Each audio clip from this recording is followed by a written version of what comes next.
Primeiros relatos sobre Jesus de Nazaré, a sua vida, morte e ressurreição, foi escrito por um homem chamado Lucas. Nós conhecemos esse relato como o Evangelho de Lucas, mas Lucas continuou a história em um segundo volume, Chamado Livro de Atos. Esse livro gira em torno do que Jesus continuou fazendo após a sua ressurreição. Atos começa com os discípulos reunidos com Jesus, que acabara de voltar à vida, que é algo incrível de se imaginar.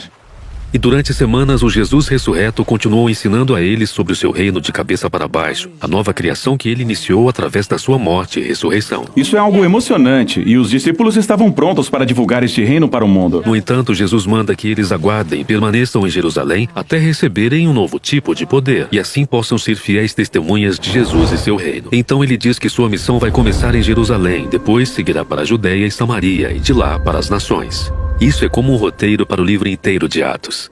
Em seguida, os discípulos viram Jesus entronado como rei de toda a criação.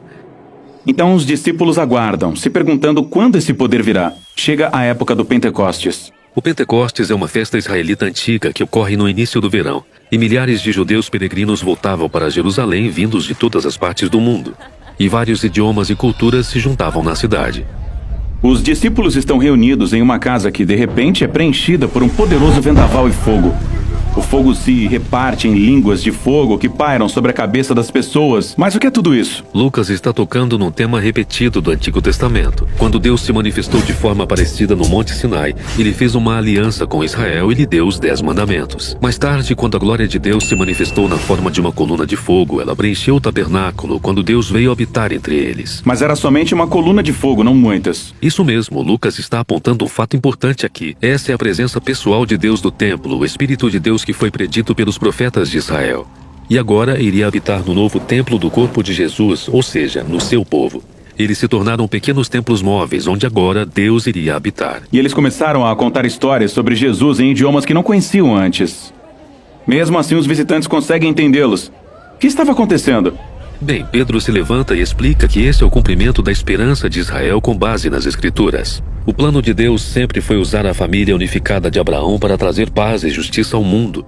Mas as tribos de Israel haviam se espalhado por causa do exílio. Agora, aqui no Pentecostes, representantes de todas as tribos se reúnem e são apresentados ao seu Messias, o Jesus crucificado e ressuscitado, para que agora possam se tornar o povo restaurado de Israel. E milhares deles começam a seguir o caminho de Jesus. O que nos leva ao relato de Lucas sobre os 2 templos. Ao templo que Herodes construiu em Jerusalém, onde os discípulos de Jesus vão adorar como os demais israelitas. Mas agora também há o templo de Jesus, que consiste em pessoas. Esse templo está se reunindo em lares por toda Jerusalém. E essas pessoas estavam vivendo as suas vidas de uma maneira radicalmente nova. Certo, pense nisso. Muitos desses peregrinos nem são de Jerusalém. Eles formaram essas novas famílias, onde todos dependiam uns dos outros. Sim, as pessoas estavam vendendo as suas coisas e cuidando dos pobres que viviam entre elas. Elas tomavam as refeições juntas. Elas faziam suas orações diárias juntas. Elas estavam aprendendo com os apóstolos o que significava viver como se Jesus fosse o verdadeiro rei do mundo. E deve ter sido emocionante. Mas nem tudo é diversão e brincadeira.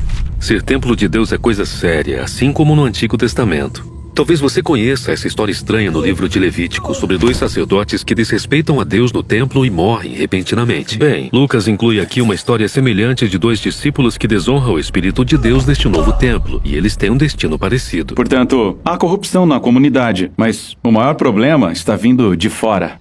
Sim, do outro templo. Os seus líderes se sentem ameaçados por esse novo movimento messiânico e por isso prendem os apóstolos.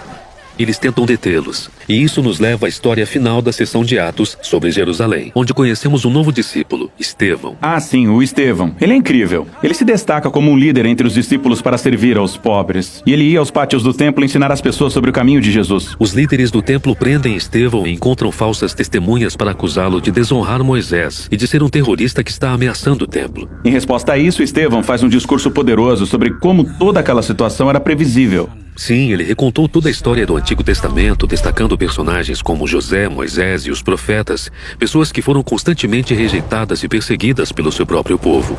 Israel tem resistido aos representantes de Deus há séculos, portanto, rejeitam a Jesus e agora aos seus seguidores, que é uma rejeição ao próprio Deus.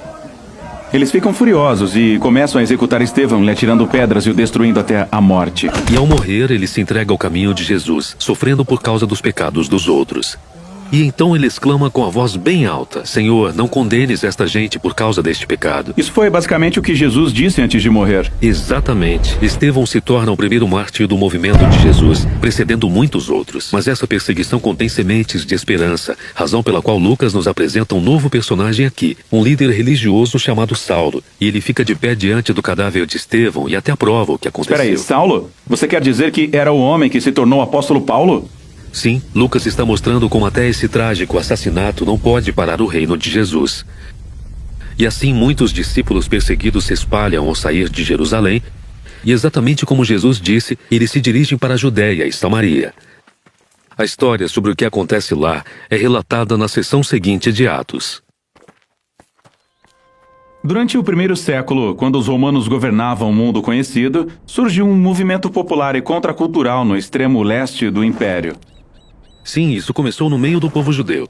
que durante séculos até aquele momento tinha sido espalhado pelo mundo conhecido da época. Mas onde quer que os judeus morassem, ou qualquer que fosse o idioma que falassem, eles guardavam a sua identidade como a família de Abraão, dedicada ao Deus único e verdadeiro. E todos os anos eles viajavam para Jerusalém a fim de participarem das festas sagradas. Durante uma delas, a festa de Pentecostes, os visitantes encontraram um grupo de judeus que, de alguma forma, podiam falar no dialeto nativo de todos. Sim, eles estavam contando histórias sobre um homem chamado Jesus, que tinha sido executado pelos romanos. Eles diziam que ele tinha ressuscitado e agora estava sendo exaltado como o verdadeiro rei de Israel e do mundo inteiro. E agora esse Jesus estava chamando as pessoas a adotarem seu conjunto de valores não convencionais e a viverem sob seu governo, chamado o Reino de Deus. E milhares de judeus decidiram ficar em Jerusalém e se juntar ao movimento, que cresceu em termos de tamanho e influência e passou a ser recebido pelas pessoas. Mas não pelos líderes do Templo de Jerusalém. Eles achavam que todas essas coisas faziam parte de uma seita religiosa perigosa e até executaram um de seus líderes, chamado Estevão. Jerusalém tinha se tornado um lugar perigoso para eles e por isso a maioria dos seguidores foge para uma região afastada chamada Judéia. E você pode achar que esse é o final da história, mas, na verdade, essa tragédia espalhou o movimento para fora de Jerusalém. É nesse ponto que a segunda parte do livro de Atos começa. Os seguidores dispersados acabam indo para regiões surpreendentes, como a Samaria, a região dos seus inimigos mais antigos. Sim, e Lucas nos mostra como as pessoas mais inesperadas decidem seguir Jesus, como, por exemplo, um feiticeiro de Samaria que precisa aprender que o caminho de Jesus não é ganhar poder, mas renunciá-lo para servir aos outros. Há também a história sobre um oficial etíope que, depois de discutir o pergaminho do profeta Isaías com Filipe, decide se juntar ao movimento. Sim, Jesus está expandindo seu movimento para a Judéia e Samaria, exatamente como ele disse que faria. O que é incrível. Mas, voltando para Jerusalém, encontramos Saulo de Tarso. Ele faz parte da elite religiosa que se opõe ao novo movimento e sai prendendo os seguidores de Jesus onde quer que os encontre. Ele é um homem cruel. Mas pense nessa situação a partir da perspectiva de: no passado, o povo de Israel havia se voltado para outros deuses e falsos profetas, o que levou à sua ruína. Ele acreditava que estava protegendo Israel e a honra de Deus ao se livrar daquelas pessoas. Saulo fica sabendo que o movimento havia se espalhado para o norte de Damasco. Então ele decide ir para lá a fim de encontrar e prender mais seguidores. E quando está a caminho, Saulo tem um encontro súbito com o próprio Jesus ressurreto. Jesus pergunta a Saulo por que está lutando contra ele, e em seguida Jesus comissiona Saulo para ser o seu representante em Israel e nas nações. Saulo fica atordoado e sem palavras. Então, ele acaba indo para Damasco, mas agora ele vai anunciar as boas novas sobre o Jesus que antes ele combatia. E ninguém estava preparado para isso. Pois é, ou para aquilo que iria acontecer em seguida. Na cidade portuária de Cesareia havia um centurião romano chamado Cornélio. E ele representa tudo que o povo judeu odiava no que dizia respeito à ocupação romana. O anjo aparece para ele e lhe pede que chame um homem chamado Pedro. Então, Pedro vai à casa de Cornélio, onde os amigos e a família do centurião estão reunidos. Sim, e isso é um escândalo. O povo judeu não entrava em um lar que não fosse judeu para evitar a impureza ritual. Então, o que Pedro foi fazer lá? Bem, Pedro, um pouco antes disso, teve uma visão. Deus mostrou a ele os animais que o seu povo estava proibido de comer e disse a Pedro: coma. Isso foi chocante para Pedro. E ele diz: eu nunca comi coisa alguma que fosse considerada impura. E Deus responde: não chame de impuro aquilo que Deus purificou. E foi só isso, a visão acabou. Então, Pedro tem que começar uma nova dieta? Não, ele é um israelita. E a vida inteira ele tinha honrado as leis de tradição alimentar. A visão o estava preparando para o momento em que ele estaria entre os não-israelitas impuros. E ele se dá conta de que Deus está declarando que essas pessoas fazem parte da família de Abraão. E por isso Pedro decide ficar e falar com eles sobre Jesus. Então o Espírito Santo se manifesta assim como em Pentecostes, mas agora é para um centurião romano e sua família não judia. O movimento eclodiu. Agora de volta a Jerusalém, Pedro está contando para os outros apóstolos o que tinha acontecido. E eles recebem relatos sobre mais pessoas que não judias e estão seguindo Jesus na grande cidade comercial do norte, chamada Antioquia. Então eles mandam um homem lá chamado Barnabé para ver como estavam as coisas. Barnabé encontra o movimento de Jesus ativo e sem problemas em Antioquia e descobre que ele é composto por pessoas do mundo todo. Então Barnabé recruta Saulo para trabalhar com ele por um ano em Antioquia. Eles estão ensinando, vivendo entre as pessoas de lá e vendo o movimento crescer. A igreja em Antioquia foi a primeira comunidade internacional de Jesus e foi onde pela primeira vez os seguidores de Jesus foram chamados de cristãos, os que são de Cristo. E desse modo, o caminho de Jesus passou de um grupo de judeus messiânicos em Jerusalém para um movimento multiétnico de Jesus que estava se espalhando pelo mundo. A fé deles era a mesma. O movimento estava centrado nas boas novas sobre o Jesus crucificado, que é o rei de todas as nações. Mas essa mensagem e seu novo modo de vida eram confusos e até ameaçadores para o cidadão romano comum que vivia ao redor deles. E veremos a seguir o conflito resultante, à medida que esse movimento se torna global, ou como Jesus disse, até os confins da A terra. maioria das pessoas à volta do mar Mediterrâneo vivia em cidades com alta densidade populacional, todas governadas pelo Império Romano. Cada cidade tinha uma mistura de culturas, etnias e religiões.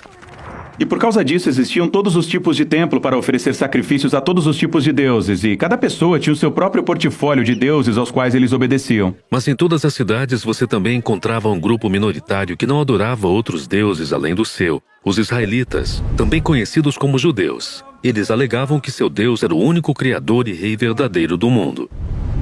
Agora, todas essas cidades estavam conectadas por uma rede de estradas construídas pelo Império Romano, e era fácil se deslocar, fazer negócios e até espalhar novas ideias. O apóstolo Paulo conhecia bem essas estradas, pois ele passou a segunda metade da sua vida viajando de cidade em cidade, anunciando que o Deus de Israel tinha escolhido um novo rei para as nações. E esse rei não era igual a nenhum rei que tinha vindo antes. Isso mesmo. Muitos reis governam com agressão ou poder, mas esse novo rei governa com sacrifício e amor. O nome dele é Jesus, e Paulo é seu mensageiro, e ele está convidando todas as pessoas a viver sob a autoridade desse rei. As histórias das viagens de Paulo e como as pessoas recebem essa mensagem são a terceira parte de Atos.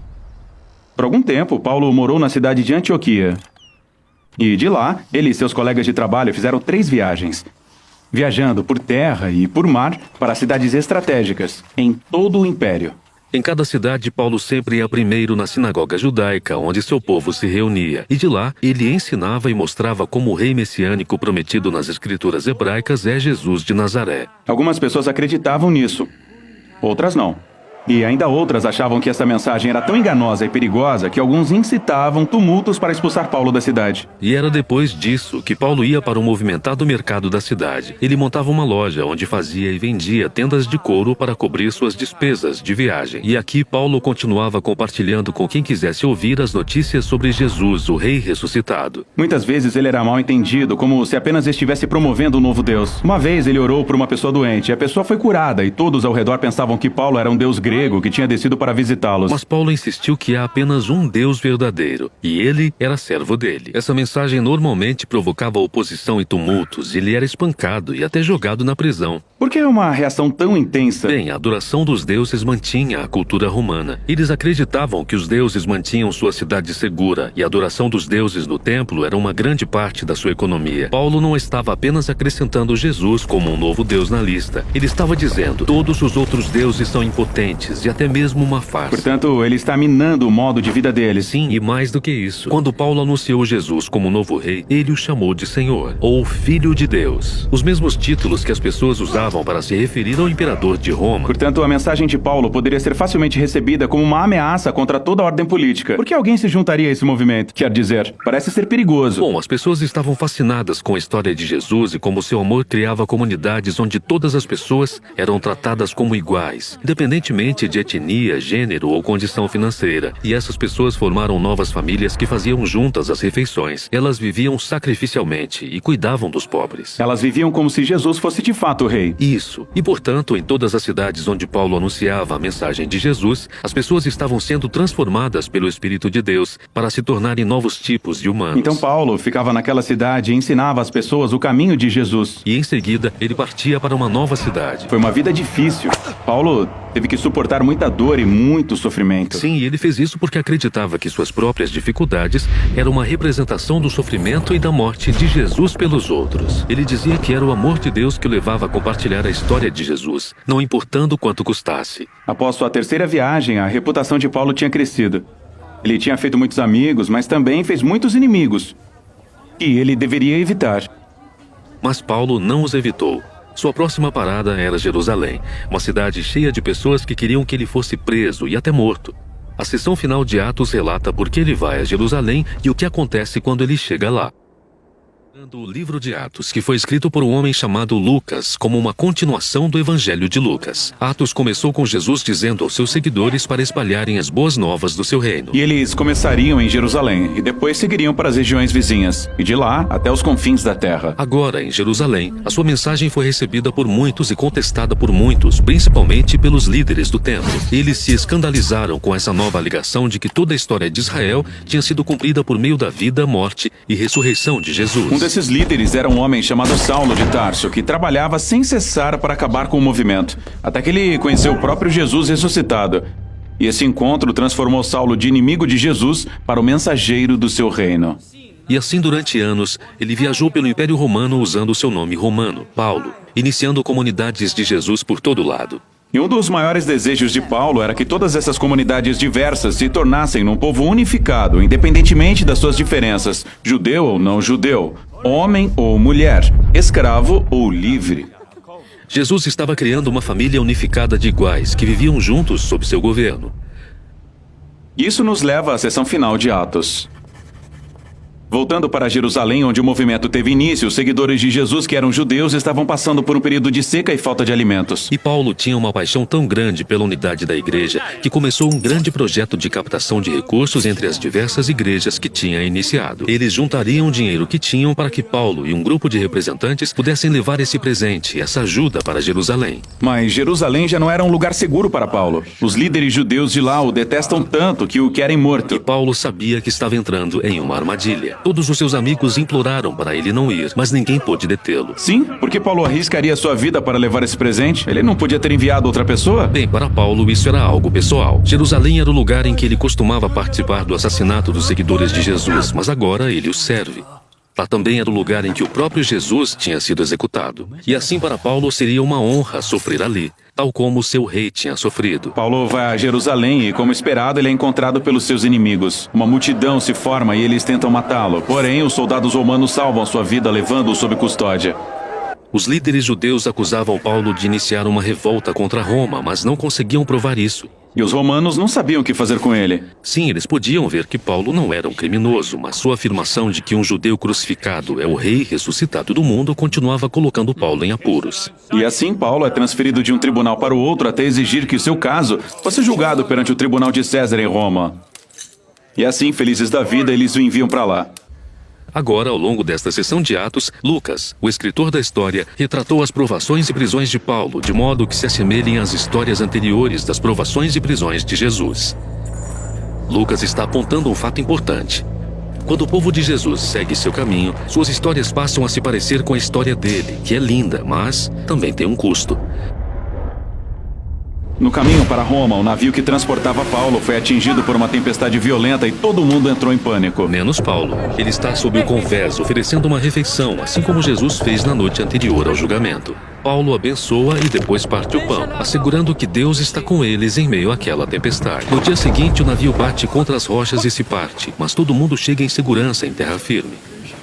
O que é incrível, mas Paulo não se livrou dos problemas. Ele é levado para Roma e colocado em prisão domiciliar. Mas isso nem foi tão ruim. Em sua casa, ele pôde hospedar grupos de judeus e não judeus e compartilhar com eles as boas novas sobre Jesus, o rei ressuscitado. E isso é uma atitude ousada, especialmente em Roma, o centro do poder onde César governa o mundo como rei. Sim, você tem o reino alternativo de Jesus de cabeça para baixo, agora crescendo no coração do império mais poderoso do mundo, através do sofrimento de um prisioneiro. E com esse contraste entre reinos, Lucas termina sua história. Essa é uma ótima imagem, mas a história deveria falar sobre a mensagem se espalhando pelos confins da Terra. Então ela não deveria continuar? Claro, Lucas deixou a história em aberto de propósito, para que seus leitores saibam que a história não acabou e que podem participar do reino de Jesus que até hoje ainda está se espalhando.